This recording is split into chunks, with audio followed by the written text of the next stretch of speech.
Now this is a cool story to start the program today. People are always trying to one-up each other in the action sports world. Raphael Breedy did that when he set a world record for the highest highline rope walk in this video. Breedy walked a 1-inch line suspended by 2 hot air balloon pilots at 6,100 feet above the ground. The view of him walking the line above the clouds is absolutely spectacular, and let's be fair, also to congratulate the hot air balloon pilots for keeping their balloons steady throughout all of this stunt. Great cooperation, guys, and what a record. So it's great memories from my last visit to Qatar for the Balloon Festival, with beautiful flights every day over the amazing Middle East landscape. I can't wait to get back there. Alright, it's my favourite time of the week and we have another show packed with great content from air sports and aviation, plus 2 special guests and all the usual features. Before we start, don't forget to like us, share and subscribe as well. My name is Regan Tetlow and it's so lovely to start another episode of Air Sports News.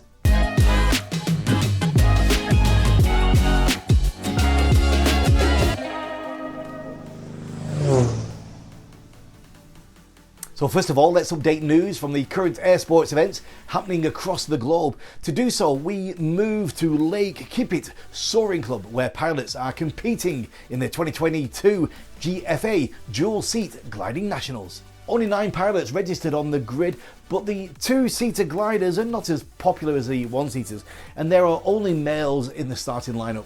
But some of them decided to take co-pilots on their task flights, and 2 of those are women. Athletes are competing on Icarus T, Nimbus 3DM, Dual Discus and ASG 32 gliders until Saturday at this most popular glider centre in Australia. Lake Kippet was the host of the Women's World Gliding Championships 3 years ago, and it's so popular because of the amazing thermals in the region, which can be used for long-range cross-country flights. And just 2 days after the final ceremony on the Lake Kippet competition, the paraglider athletes will begin their competition journey in the Auckland Regional Paragliding Competition in New Zealand. 22 pilots, including 2 female paragliders, confirmed their participation in this event. Most of them are from New Zealand, but there are also pilots from Argentina, Brazil and Germany as well. This is a fun and social event, but also a platform for pilots to increase their international and domestic rankings. Results from this competition will affect both domestic and international rankings and is sanctioned as an FAI Cat 2 event.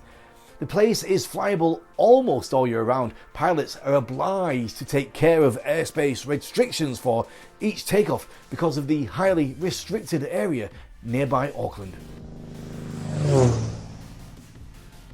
And we've got one more competition update for you, this time from Perris, California, where a 1-day aero modelling competition took place just a few days ago. Radial controlled sailplanes in the F5J category saw the sky in the USA as part of the F5J USA Tour Series. The F5J USA Tour is a recognition and awards program that consolidates season scores for pilots that participate in one or more qualifying F5J contest events. Pilot rankings are web published throughout the season and awards are given at the end of the contest season. The year-end results are promoted in the RC soaring community with the goal of increasing F5J awareness. The main goal of the program is to establish a competitive series of regional F5J contests and provide a promotional platform that enables F5J contests growth in the USA. Well done to each and every one of you. Before I introduce my first special guest this week, I want to show you this related content. It's fresh video from Jeb Corliss from his At the Limits wingsuit flight in Ben Verde, containing some extremely low altitude, high speed runs in a tight and rocky valley. Take a look.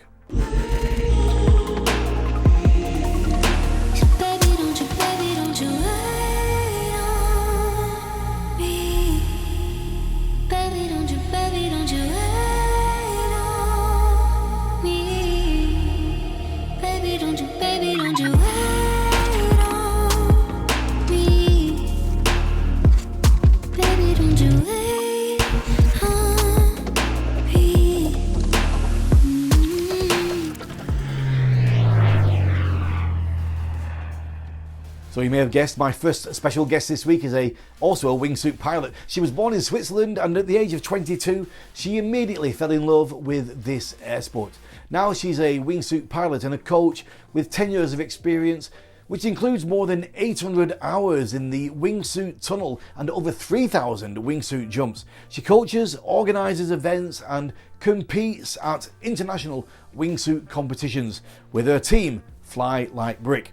She is an extremely focused, driven and well-respected athlete, taking wingsuit acro competition to incredible new levels. Ladies and gentlemen, this is Jenna Gigi. So what's gone on? What have you just done and what are you doing next? We actually just came back from a training week in Seville.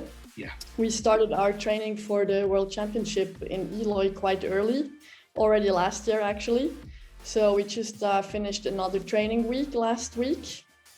And I don't know if you really want to know that, but after the AGM this weekend, we're heading to Maldives. Wow. So you're going to the British AGM, right? Yes, exactly. That's a short trip, as you probably know. We're going to the AGM this time just for, just mainly to see people again and seeing a bit who's there, because it's been 2 years. Yeah, the last AGM was 2 years ago. Yes. So yeah, we just want to go there and have fun and listen a few of the talks for sure. Yes. And that's another thing you're doing. I didn't mention that. You did a big Chinese movie, didn't you? Yeah, we did. Actually, also already 2 years ago. That was a really fun project. But honestly, since then, it's been a bit quiet, thanks to our lovely COVID. But I do hope that this is going to start again this year because, yeah, like that's actually my favorite part of the job sometimes. Yeah. How did you find it being around the film people? It can be, you know, very long days with stop and start. Some people don't like it.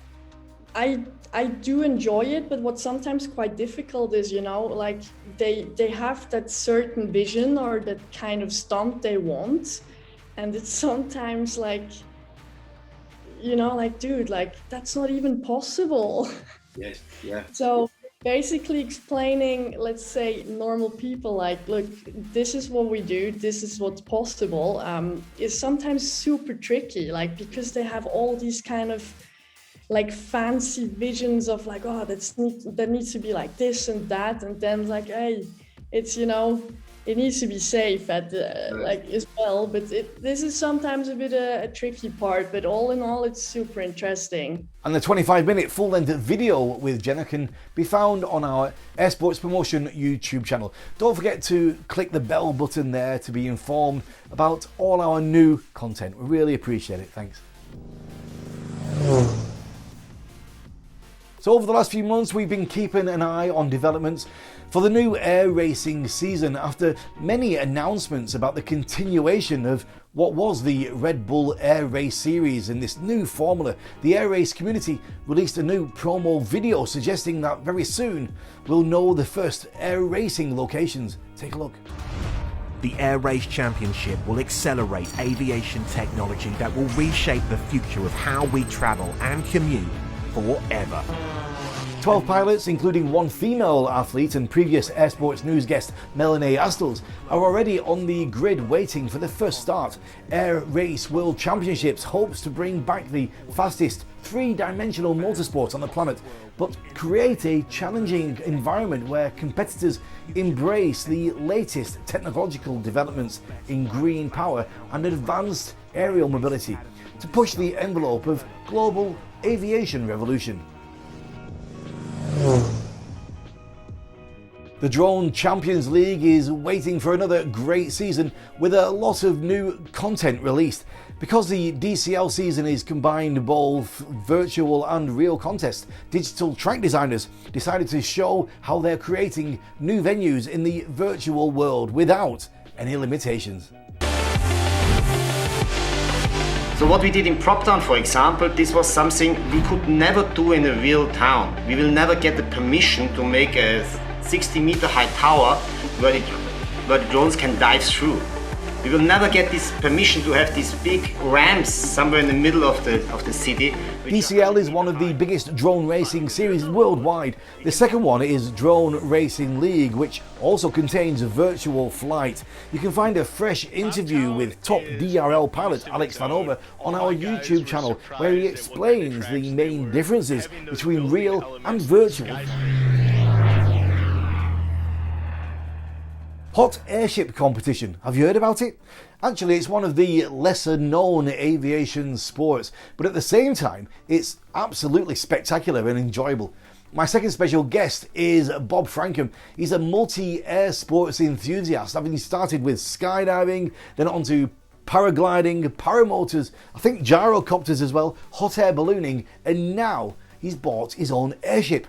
I caught up with Bob this week.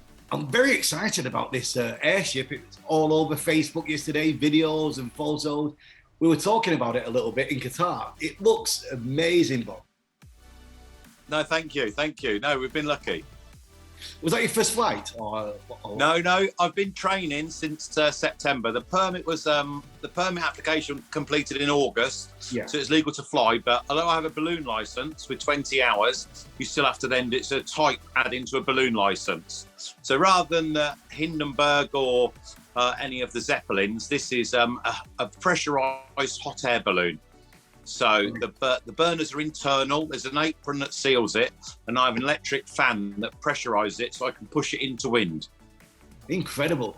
The only one I've seen was at the World Air Games in 2015. It was a blue one, that's all I can tell you. No, that's fine. I think, and where was that? In Dubai? Yeah. Yeah. And I think it was a Brit. I think it was a British one. It could do, yeah. My instructor, he actually built, his name's Chris Davis, he actually built and flew the Top Gear caravan airship. I think that was the most famous caravan, the moment's most famous airship that's been on television, really, what people can relate to, a bit of Top Gear. So how did you come to airships then? How did that get into your portfolio? Well, I don't know. I went to Longleat 3 years ago. And there was 100 balloons there. I was flying the balloon. Yeah.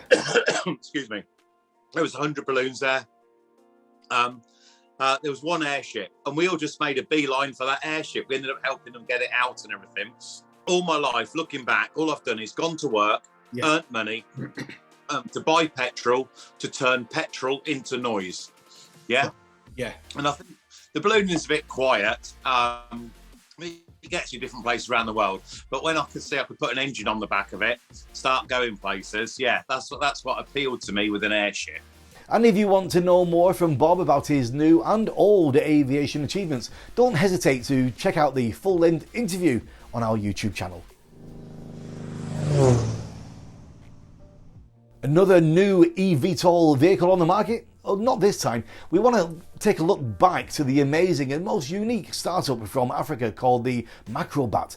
After the great and original announcement of the project, founders of the company have given more answers for multiple questions about their bird-shaped flying car. The vehicle is absolutely unique because it literally sits on two articulated mechanical bird legs with tracks at the feet. The legs allow for takeoff from all kinds of terrain, offering initial push. Meanwhile, the tracks should make landing in remote areas easier. When it comes to taking off, the Macrobat tilts upwards from the nose to tail, including the wings. Numbers posted on the official website mention a 330-pound payload, a range of 93 miles and top speed of 111 miles per hour.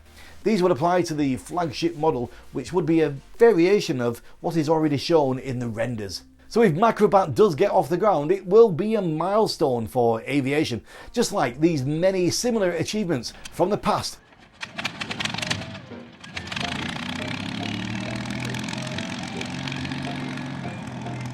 On the 29th of January 1926, John Arthur Macready took off in an experimental airplane, the Engineering Division XC05. Macready was attempting to exceed the existing FAI world altitude record of 12,066 metres. Unfortunately, the official altimeter on board the aircraft had indicated that he had reached a maximum of 11,034 metres. On the 30th of January 1934, a large gas balloon lifted off from Matilovo near Moscow and ascended towards the stratosphere. 3 astronauts were on board. They had reached about 72,178 feet, which is 22 kilometers above the ground. On the 30th of January 1948, Orville Wright, inventor of the airplane, died at Dayton, Ohio, after suffering a heart attack. He was 76 years old and, along with his brother Wilbur, launched into both the history books and legend with the first ever manned powered flight. This feat was accomplished through a lifetime's work and commitment. On the 31st of January 1951, Pan American World Airways captain Charles Blair flew a modified P-51 Mustang aircraft named Excalibur III from New York International Airport to London Airport in 7 hours 48 minutes, with an average speed of 446 miles per hour. Captain Blair took advantage of the jet stream, flying as high as 37,000 feet. So are you liking this content? We really hope so. If you are, please click like, share, and if you can, subscribe to all our aviation channels, YouTube, Facebook, Instagram, all of them. Thanks for that, we really appreciate it. This week we're going to end the programme with Wolfgang Sayce flying his hang glider over Rio de Janeiro. Really epic content. We'll see you back here again next week. Stay safe, and as always, keep your eyes on the skies.